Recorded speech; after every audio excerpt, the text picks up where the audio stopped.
Boa noite a todos, nossos amigos que estão aqui fisicamente.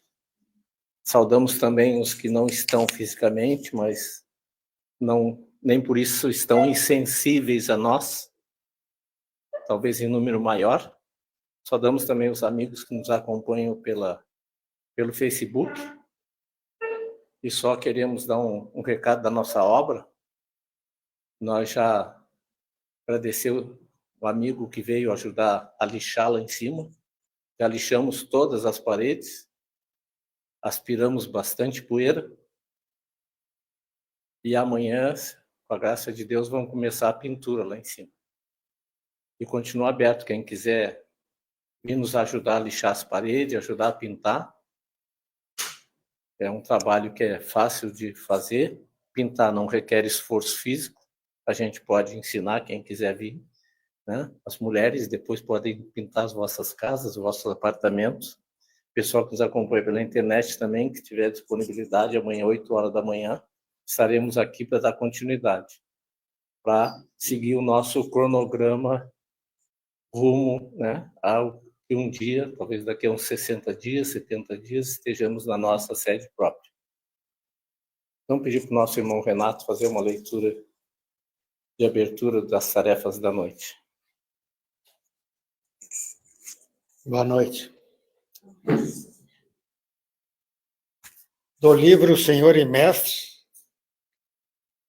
de Carlos Bacelli, pelo Espírito do Irmão José. Direção.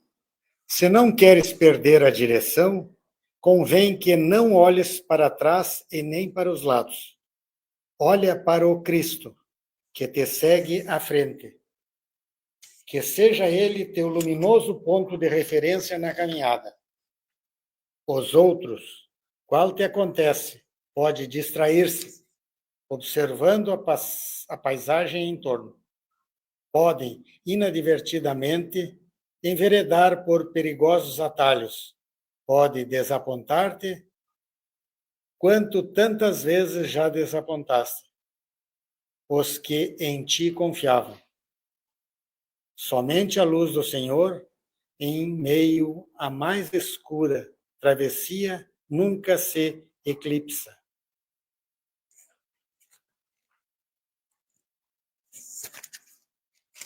Então, agradecendo ao nosso irmão Renato pela leitura. Convido a todos que desejarem entrar em estado de oração.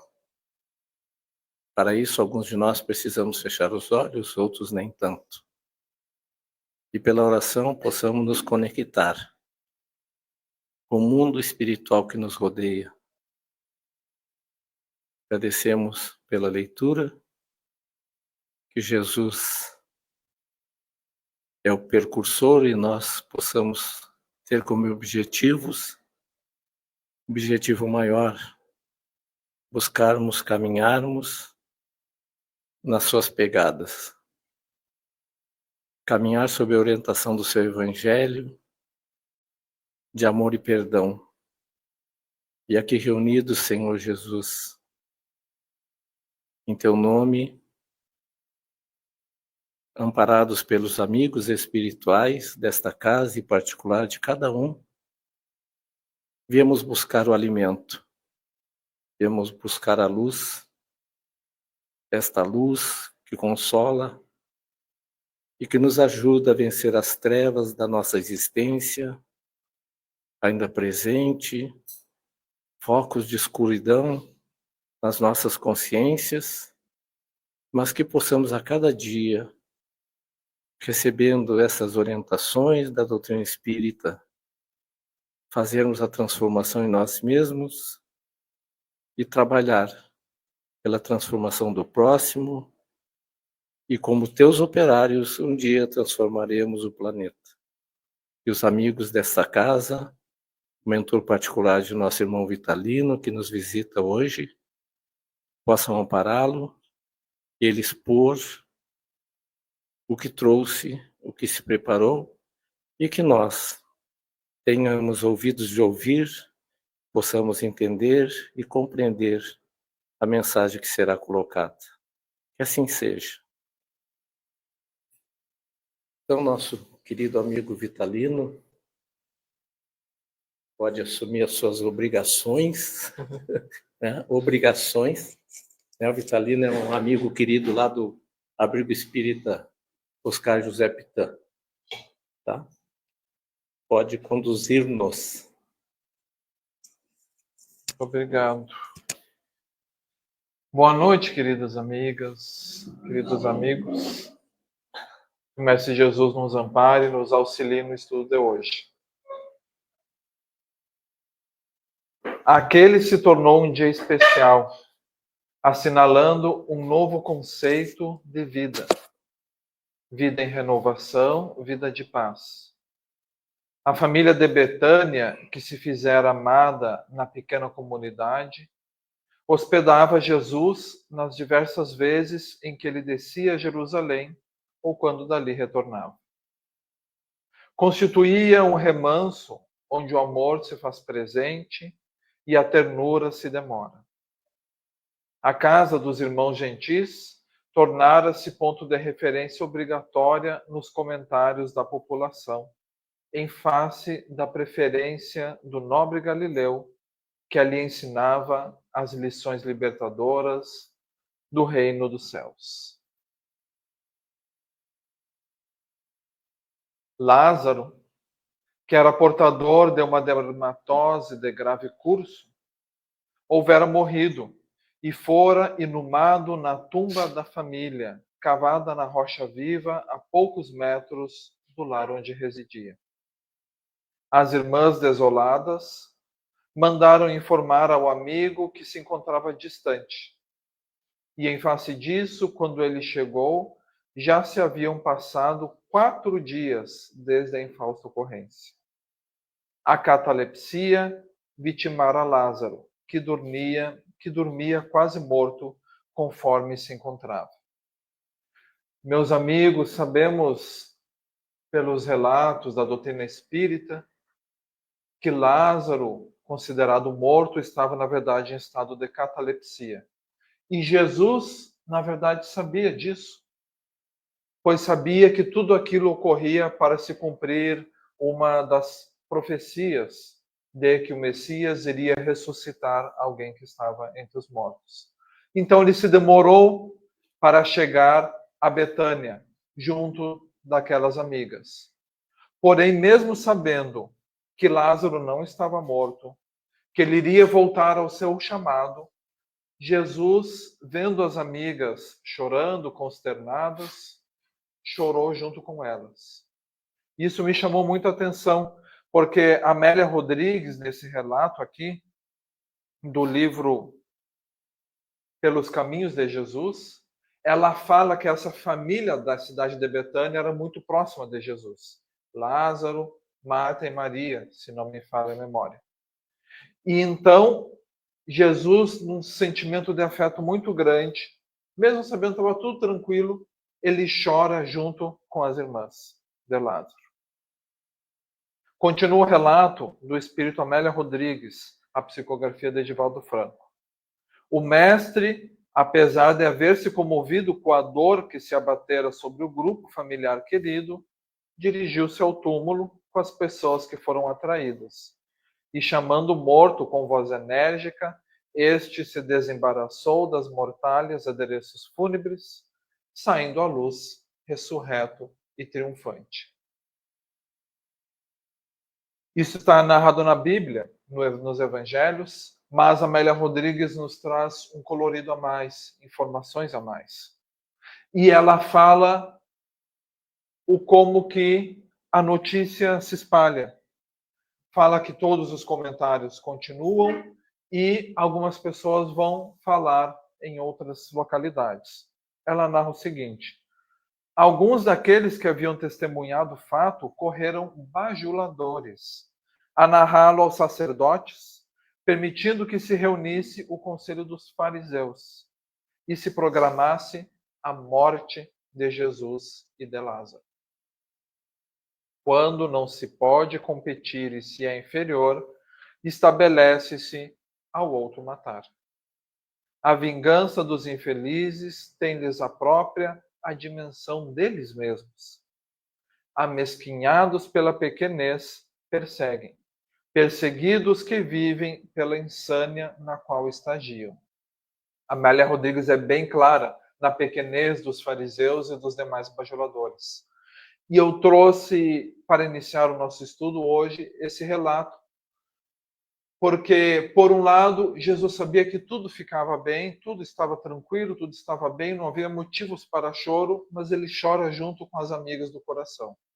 E as outras pessoas, bajuladores, contam aos fariseus, e os fariseus decidem, a partir daquele fenômeno lindo, impressionante, a ressurreição, a volta à vida de Lázaro, resolvem por matar Jesus e Lázaro, porque não podiam competir com os milagres de Jesus, não podiam vencer aquele Messias que estava se mostrando.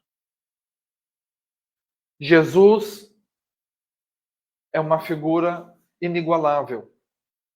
E Emmanuel fala que no mundo, até hoje, não existiu ninguém quanto ele, com tanta pureza na própria alma.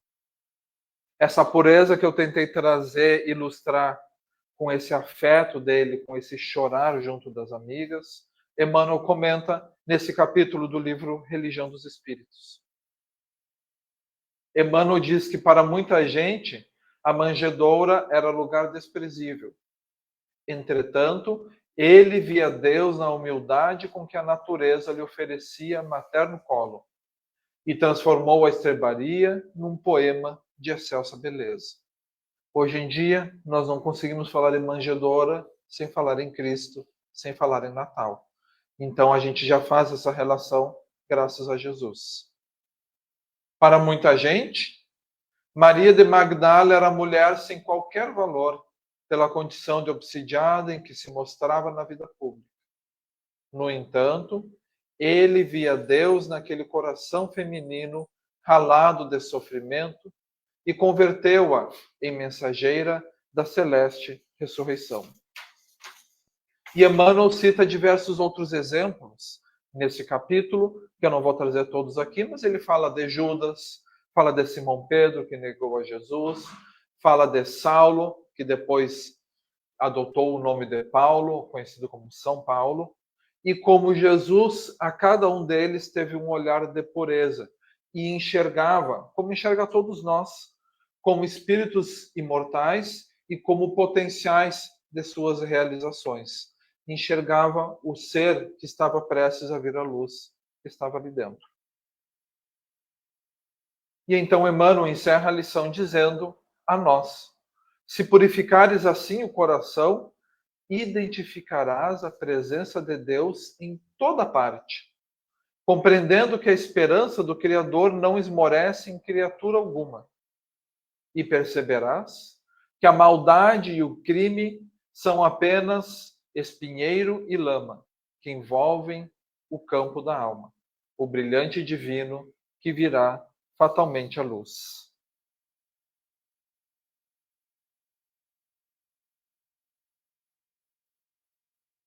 A lição de Emmanuel é clara como convite para mudarmos o nosso olhar, mudarmos como enxergamos a maldade, como enxergamos o crime, e para vermos que são como que envoltórios de um diamante, esse brilhante divino que é a alma individual de cada um. O tema proposto para o estudo de hoje é simplicidade e pureza de coração.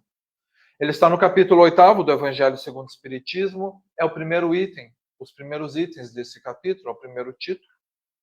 E Allan Kardec coloca algumas passagens do Evangelho para depois comentar. Fala da bem-aventurança, bem-aventurados os que têm puro coração, que é o título do capítulo, e fala da passagem que Jesus recebe as criancinhas. E Allan Kardec, então, comentando essas duas passagens, ele diz o seguinte: a pureza do coração é inseparável da simplicidade e da humildade. Exclui toda a ideia de egoísmo e de orgulho. Por isso é que Jesus toma a infância como emblema dessa pureza, do mesmo modo que a tomou como da humildade. Então a infância se torna aqui um exemplo. Porém, nós, como espíritas, sabemos que a infância é uma situação relativa do corpo. Todos somos espíritos imortais e temos uma trajetória muito longa, e muitas vezes o adulto pode ser um espírito mais novo, mais jovem, do que a criança, que pode ser um espírito mais antigo. Ou vice-versa. Então, a gente não sabe a idade de cada espírito que mora dentro de nós, pois estagiamos através de diversas encarnações, buscando a nossa evolução, nosso aprendizado. Mas a respeito do estágio da infância, Allan Kardec tem uma seção de perguntas no Livro dos Espíritos, da qual separei uma, para deixarmos bem claro essa possível dúvida, para respondermos a dúvida. A pergunta 383 é: qual, para o espírito, a utilidade de passar pelo estado da infância? E os espíritos respondem: encarnando com o objetivo de se aperfeiçoar, o espírito, durante esse período, é mais acessível às impressões que recebe, capazes de lhe auxiliar em um adiantamento para o que devem contribuir os incumbidos de educá-lo. Então, mesmo que seja um espírito antigo, seja um espírito com diversas experiências e conhecimentos, na etapa da infância está mais acessível às impressões, à educação, e até tem o esquecimento do passado por virtude da encarnação, que o auxilia a se tornar mais maleável nesse processo educativo.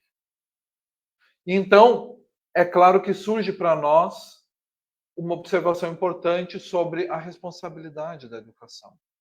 Nós, não só os educadores, também os pais, não só os pais, como quaisquer adultos, educam através do exemplo, ou através de qualquer pequeno ensinamento. E a responsabilidade é grande frente à criança, pois o espírito que está envergando um corpo infantil está numa fase em que é mais suscetível às influências externas. Por isso, Emmanuel diz no Livro da Esperança que urge assegurar o porvir, a esboçar-se impreciso no mundo ingênuo da infância. Ele comenta que abandonar pequeninos ao léu na civilização magnificente da atualidade é o mesmo que levantar soberbo palácio, farto de viandas, abarrotado de excessos e faiscante de luzes, relegando o futuro dono ao relaxamento e ao desespero fora das portas. A nossa civilização, hoje em dia, ela está cheia de possibilidades, de tecnologias, de liberdades, e a gente precisa preparar a criança para poder adentrar nesse palácio, como Emmanuel fala. Senão, se a gente não se dedicar à educação, tanto dos próximos, dos familiares, como até algumas vezes de desconhecidos, é como ter um belo palácio e o dono do palácio ficar do lado de fora. Ou não ter condições, não ter forma de usufruir aquilo que está dentro daquele palácio. Não nos cansemos, pois, completa Emmanuel, de repetir que todos os bens e todos os males que depositarmos no espírito da criança ser-nos-ão devolvidos. Retornando então, meus amigos, para o Evangelho segundo o Espiritismo e encerrando essa primeira parte, Allan Kardec conclui que o espírito, pois, enverga temporariamente a túnica da infância.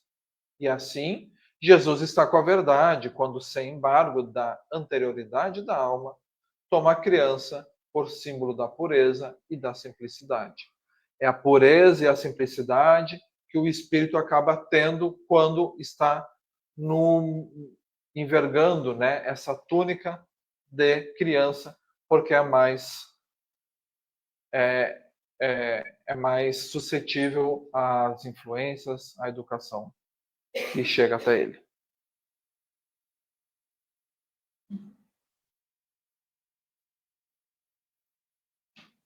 Passando essa primeira parte, um pouco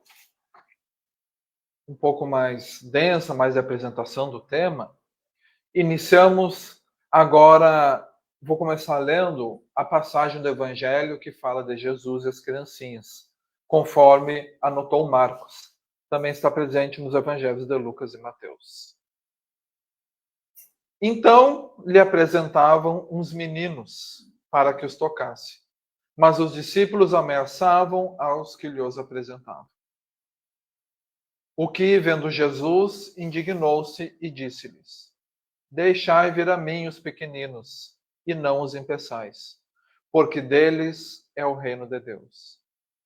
Em verdade eu vos digo, que todo aquele que não receber o reino de Deus como um pequenino, não entrará nele. Abençoando-os e pondo sobre eles as mãos, os abençoava. O expositor espírita Sérgio Lopes fala sobre essa passagem, sobre a bem-aventurança que estamos estudando hoje, no livro O Código do Monte, em que ele fala sobre todas as bem-aventuranças faladas no Sermão do Monte. E ele relaciona a bem-aventurança pureza de coração, que é o assunto de hoje, com a confiança. E Sérgio Lopes diz que a espontaneidade, como expressão natural dos sentimentos infantis, tem relação direta com a confiança. Quando um filho dá a mão para seu pai ao atravessar a rua, ele confia no pai de tal forma que não necessita olhar para os lados, pois sabe que o pai está fazendo isso por ele. Esse é o momento de buscarmos pensar como podemos ser mais criança no aspecto da confiança. Lembrando que temos um pai que nunca nos abandona, que é Deus. E que, por vezes na vida, podemos passar por situações que parece que não tem saída. Situações de grande aflição e que a gente não vê solução de jeito nenhum. Mas se tivermos a confiança da criança, daquela criança que atravessa a rua com os pais sem olhar se vem algum carro ou não. Se tivermos essa confiança em Deus, a coisa se resolve. É como se quiséssemos atravessar uma avenida muito movimentada e não vemos solução, e de repente aparece Deus e aperta um botãozinho que fecha o sinal de uma sinaleira e a gente pode atravessar em segurança.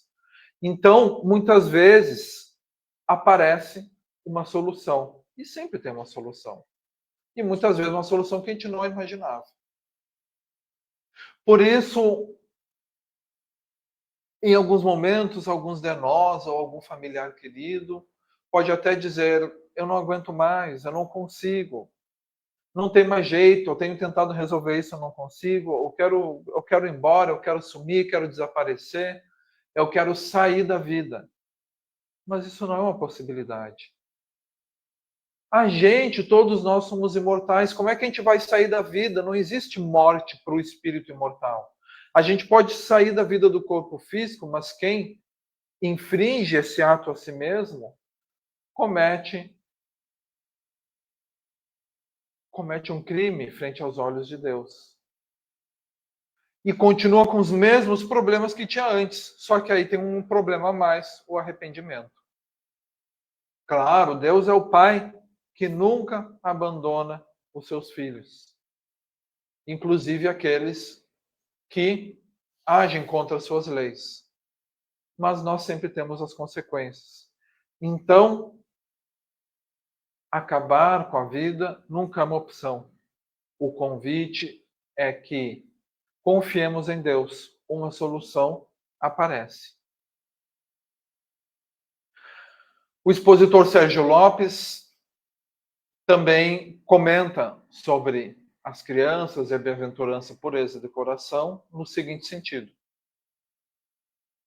Também aprendemos nessa bem-aventurança que a sintonia superior de Jesus está mais ligada à pureza de sentimentos do que aos pensamentos maledicentes da vida adulta. Observando que, quando somos crianças, em geral, temos as ideias, os pensamentos, os sentimentos mais puros, mais simples. E à medida que a gente vai passando pelas experiências da vida, muitas vezes alguma experiência ruim, a gente vai criando alguns julgamentos, criando algumas defesas, e isso acaba mudando o nosso olhar. E às vezes nos atrapalha. Aí, às vezes, alguma pessoa vem nos dar um agrado, nos traz um presente, e a gente olha estranho. E aí, o que ele fez que ele está já se desculpando aqui, já está querendo me agradar? Aí, às vezes, uma pessoa que a gente já tem alguma animosidade, a pessoa nos cumprimenta, oi, fulanito. Aí, ele já vai vir com alguma crítica, já vai pedir algum favor. Então, às vezes, a gente começa a criar alguns julgamentos que, em vez de nos defender, mais estão atrapalhando a nossa vida. A respeito disso, nos fala novamente o Espírito Emmanuel, através de Chico Xavier. O capítulo do livro Deus Conosco se chama Quando a Pureza Estiver Conosco.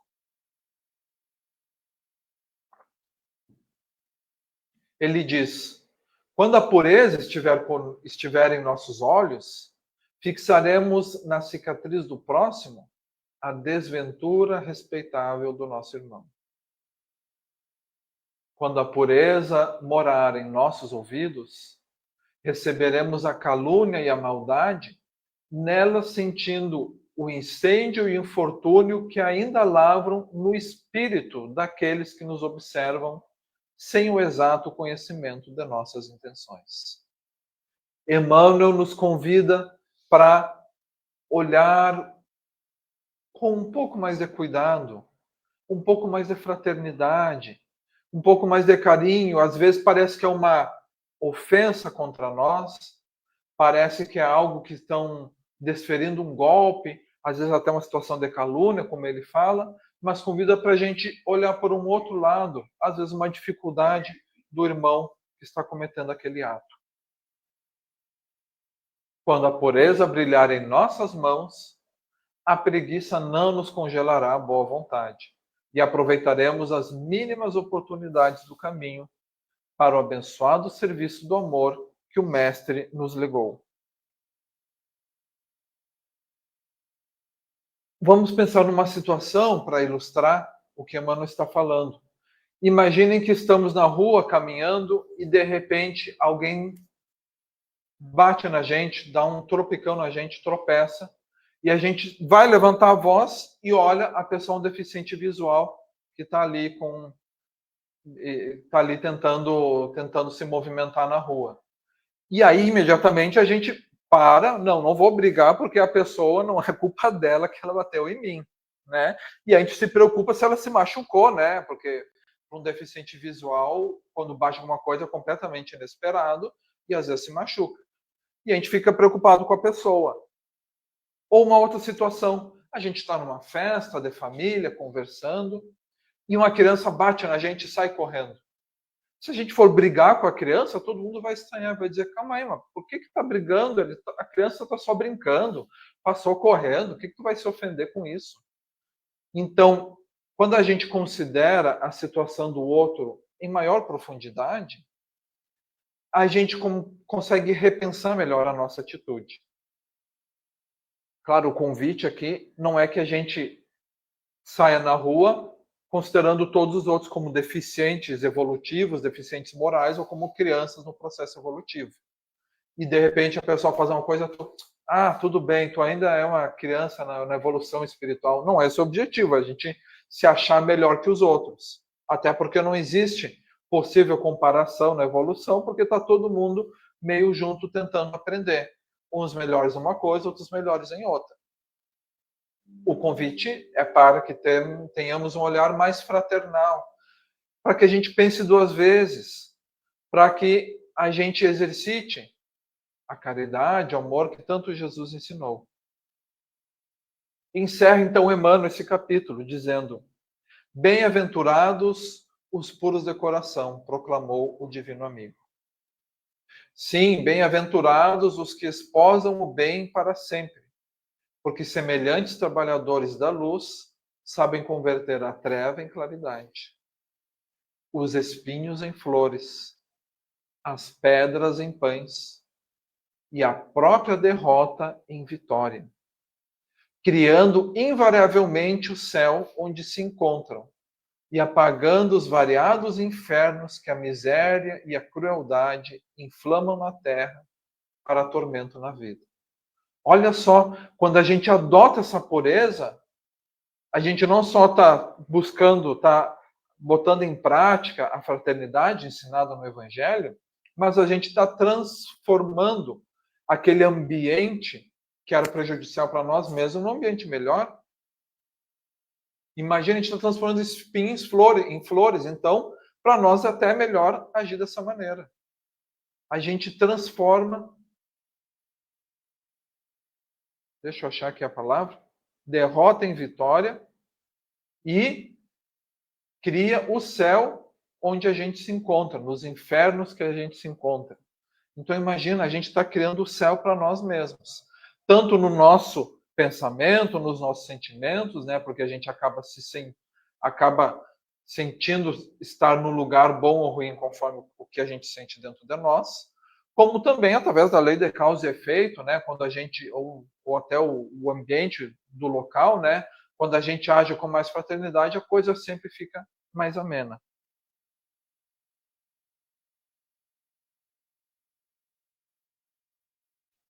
Muitas dessas situações são de difícil aplicabilidade, os amigos podem até estar pensando, e é verdade, principalmente no ambiente familiar, no ambiente das pessoas mais próximas. Porque a gente conhece bem aquelas pessoas e convive cotidianamente com as suas imperfeições. E aí vocês podem dizer, Vitalino, eu conheço o meu marido há 20 anos. Eu conheço o meu filho desde que ele nasceu. Eu conheço o meu pai desde que eu me conheço por gente. Sei exatamente os defeitos daquela pessoa. Eu digo para ela, tu tem que fazer de tal jeito. Mas ela não muda. E a gente continua sempre em conflito. Porque a pessoa não muda. Porque a pessoa também conhece os nossos defeitos, né? E a gente também tem dificuldade de mudar.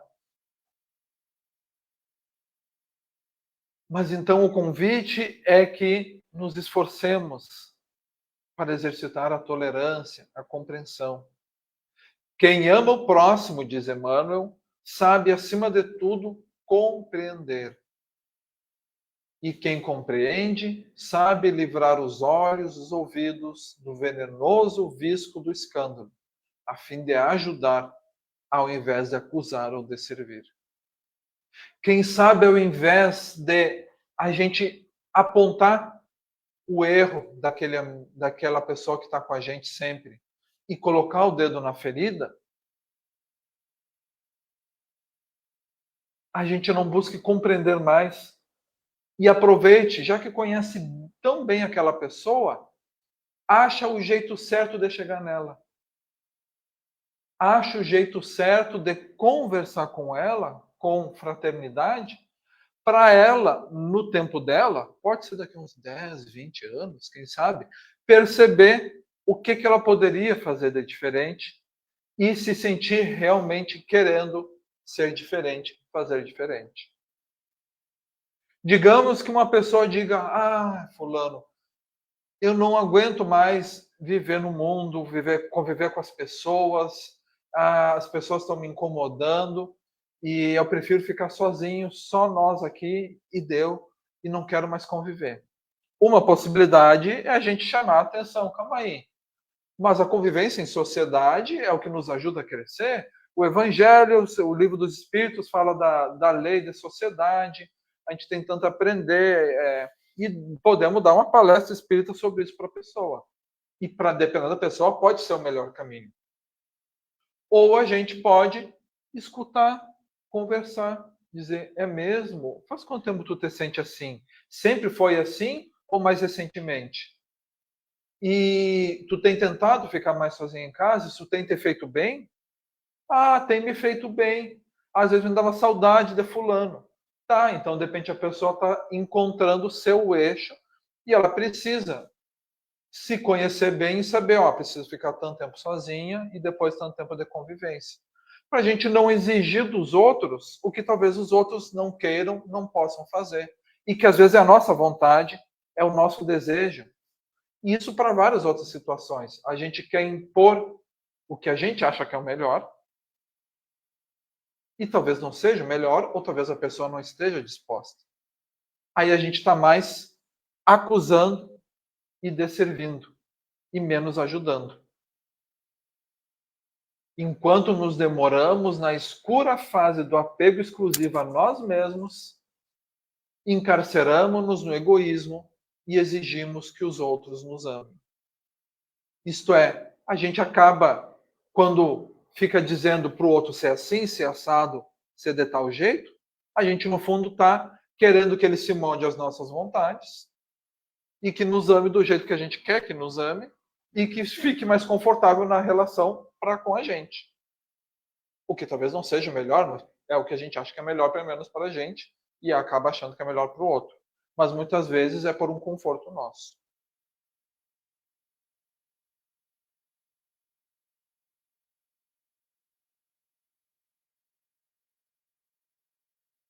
Mas eu concordo com os amigos. A proposta não é simples. E isso aqui são tudo reflexões que eu trouxe porque eu senti necessidade de fazer comigo mesmo.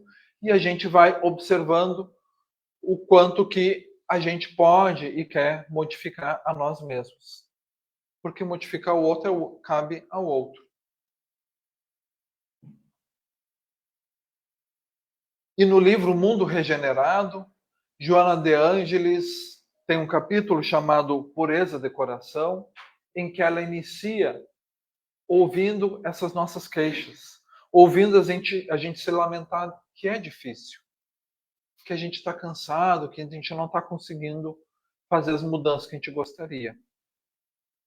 E é interessante, né, o autor escutando a gente, porque ela começa escrevendo assim: comentas com amargura os dias difíceis que se vivem na atualidade. Anotas que há um pessimismo e desconcerto emocional muito grande entre as criaturas.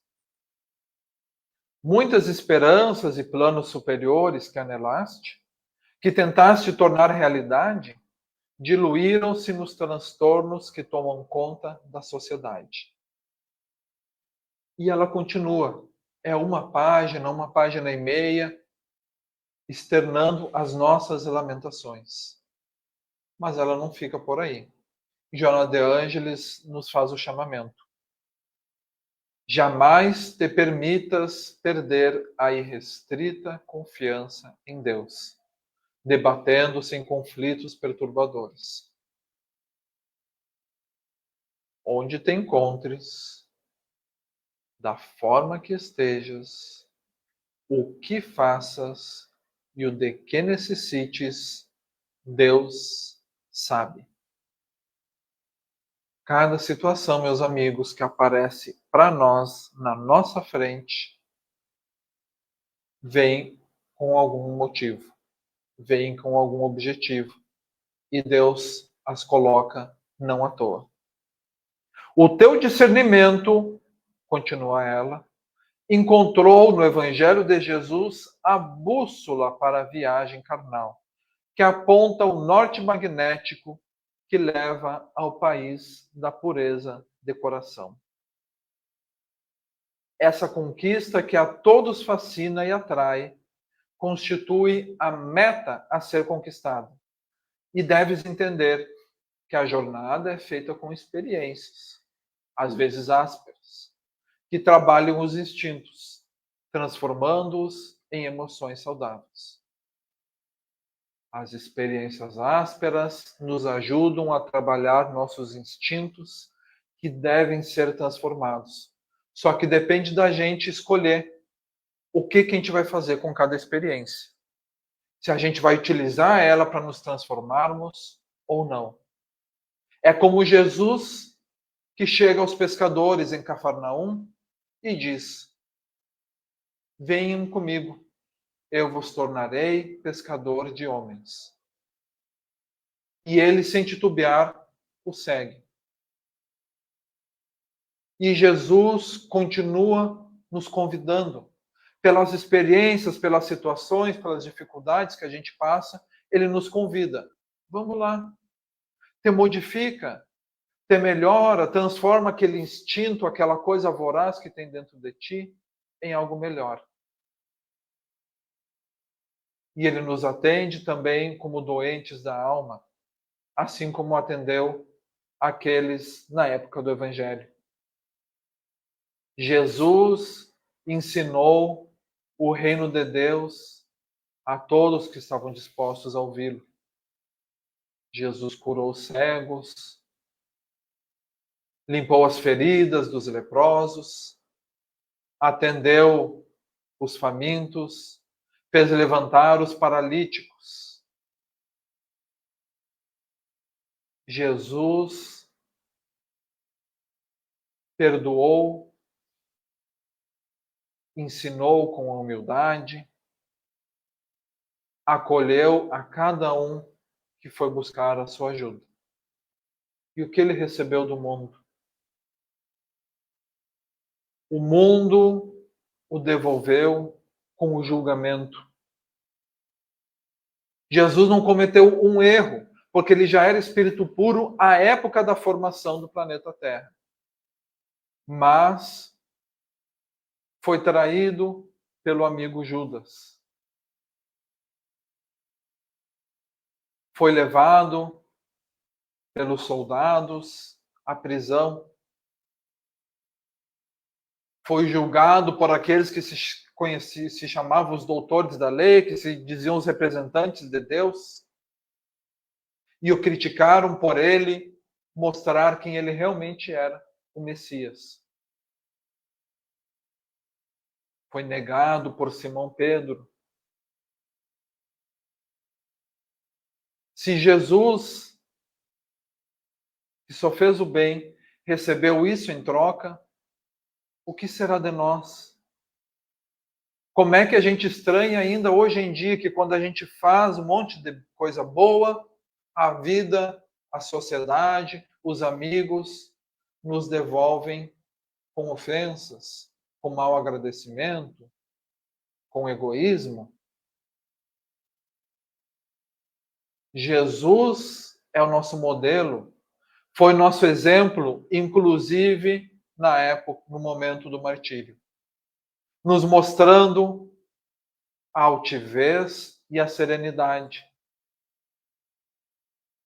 mostrando que o mundo também nos crucificará muitas vezes, mas que como ele, do alto da cruz, possamos também perdoar. Mas, meus queridos, o Evangelho não termina nessa cena da cruz. O Evangelho continua. Jesus reaparece vivo aos apóstolos, à multidão, para nos mostrar que não importa a aflição, a situação que a gente esteja passando, isso não é o fim. Ainda tem a ressurreição. Não importa se o mundo nos entrega a difamação, nos entrega o ódio, nos entrega a vergonha, o julgamento. A vida eterna nos aguarda. Deus nos presenteia. Jesus recebeu da sociedade a maior condenação. A pior condenação que alguém poderia ter era a crucificação. E o Império Romano, junto com os fariseus, organizou aquilo e foi a sua cartada maior que poderia dar contra alguém. A cartada final. Acabou Jesus. Mas após a cartada final, recomeça a vida. Depois que tudo acaba, na verdade, a vida continua. Então, meus amigos, que a esperança, que a certeza da vida eterna, da felicidade futura, esteja sempre em nossos corações. No estudo de hoje, utilizamos o Evangelho segundo o Espiritismo e o Livro dos Espíritos, de Allan Kardec, Os livros de Emmanuel, Religião dos Espíritos, Livro da Esperança, Fonte Viva, Deus Conosco. O livro de Amélia Rodrigues, por Divaldo Franco, Pelos Caminhos de Jesus. De Joana de Ângeles, também Divaldo Franco, Mundo Regenerado. O Código do Monte, de Sérgio Lopes.